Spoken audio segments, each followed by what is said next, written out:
TitleMatchNetwork.com. God, he would just draw the whole crowd of people right into the camera. Mm-hmm. You know, I mean, he was just fantastic. He was great. Did any of the vets try to take advantage of you at all? No, not really. Because, again, when I came in, I was really blessed to be able to come in, because as soon as I came in, Vince liked the character of a Native American. Of course, he had Chief Jay Strongbow that was there. Mm-hmm. So you already had that heritage of a Native American being at WWF.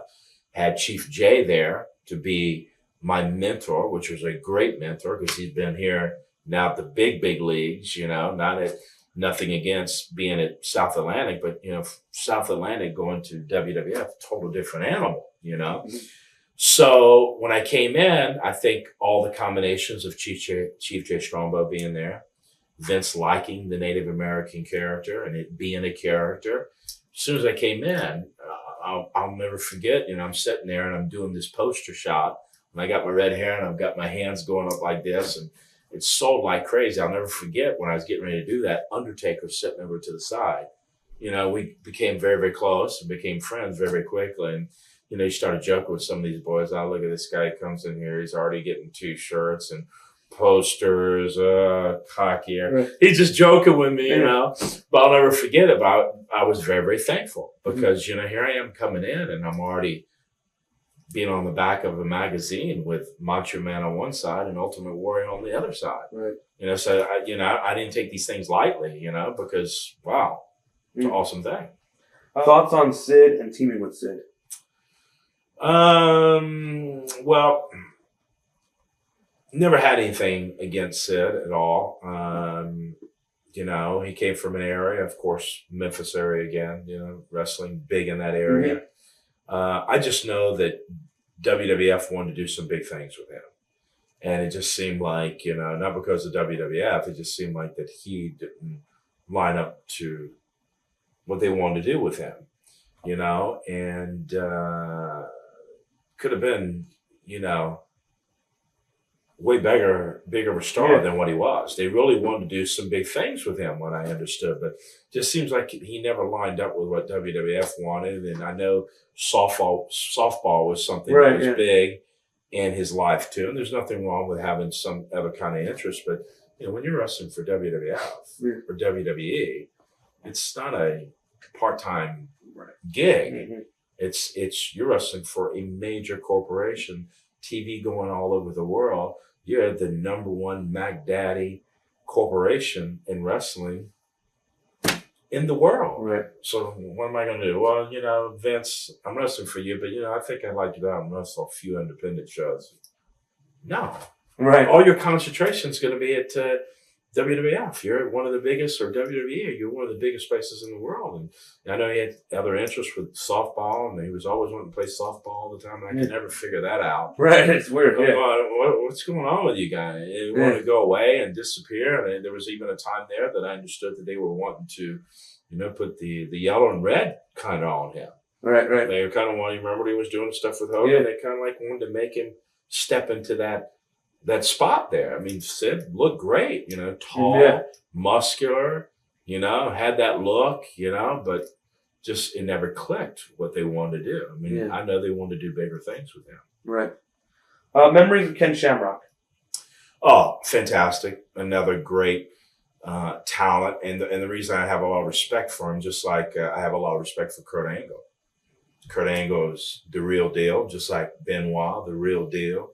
You know, tough guys. Ken Shamrock came from shoot fighting. Mm-hmm. So when I first faced Ken Shamrock, here I'm coming from football, sticking people, state champions, Miami Dolphins, loving to hit people. And here's Shamrock, you know, knocking people out, putting people in holes, having people tap out. So we really beat up on each other at South Atlantic. Matter of fact, that's who I defeated for the title. And it was actually in my tribal lands. But man, you're talking about some brutal matches. Not that we were trying to hurt each other. Right. That was just common to us. For me to hit him hard and for him to hit me. And that's just how it was in a match with me and Ken, or Ken and I. And it was fantastic. Were you there the night that Ken Shamrock got into the fight with the Nasty Boys? A good question. When I was just talking about him, I was just thinking about that. I wasn't actually there, but I arrived to the hotel shortly thereafter. And I'd heard when we pulled up, oh my God, Shamrock got in a fight with the Nasty Boys. And the first thing you want to think is, oh my God, he killed the Nasty Boys, because here you got this tough shoot fighter, which he was, and defeating everybody. But, they say, nah, the Nasty Boys beat the pulp out of him. He had to go to the hospital. I'm going, are you kidding me? And he had to go to the hospital. Actually, what I understood is that Brian Knobs, that he did started beating up on Brian Knobs, but that's when Jerry Sags came in and just started boom, boom, boom, tearing up Shamrock. And, I understand that he was terrible. He was in the hospital for a long time. His face was all messed up. Right. So everybody's kind of shocked, Right. Even though the Nasty Boys were tough too. I mean, you heard earlier tonight where we did personal appearance, people said, like Paul Roma, God, these guys like nail you in the ring. They were very, very tough themselves, the Nasty Boys. But Shamrock came from a history of being the shooter. Right.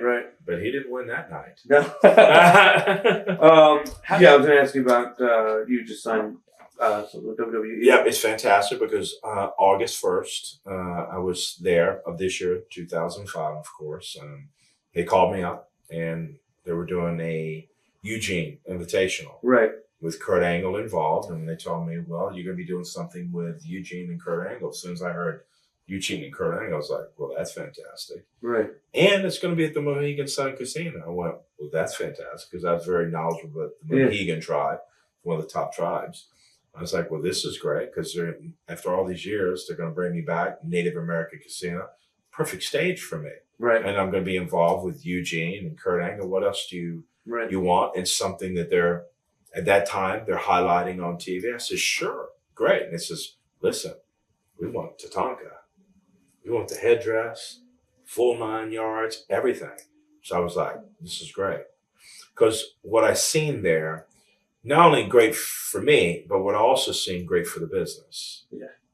Because what I seen is, I noticed that a couple other guys that came back, and then after I came, other guys that came.